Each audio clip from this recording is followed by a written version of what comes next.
Parachute ou prison? Imagine sauter en parachute pour la première fois de l'histoire et atterrir directement sur les murs d'une prison. L'histoire incroyable du premier saut en parachute depuis un avion est celle de John Trenholm, un parachutiste danois qui, dans les années 1920, a expérimenté ce saut audacieux. Mais ce qui devait être un exploit aérien s'est transformé en une situation rocambolesque lorsqu'il a touché terre en plein milieu d'une prison. À l'époque, les parachutistes étaient des pionniers intrépides, et chaque saut représentait un défi technique et physique.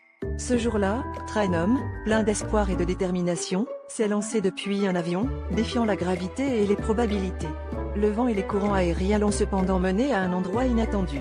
Lorsqu'il a ouvert les yeux après l'atterrissage, il n'était pas accueilli par une foule en liesse, mais par des gardiens de prison perplexes.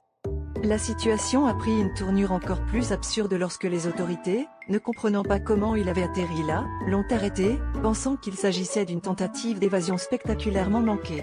Trenholm, bien qu'innocent, a dû expliquer son incroyable péripétie aux autorités, prouvant qu'il n'était ni un prisonnier ni un complice d'évasion, mais simplement un parachutiste malchanceux.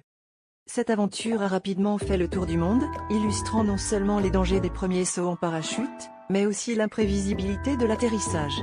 L'histoire de John Trenholm est devenue une légende, rappelant à tous que l'audace des pionniers est souvent accompagnée d'une bonne dose de l'inattendu. Le ciel était la nouvelle frontière, mais les aléas du vent et du destin pouvaient transformer une prouesse en une farce mémorable.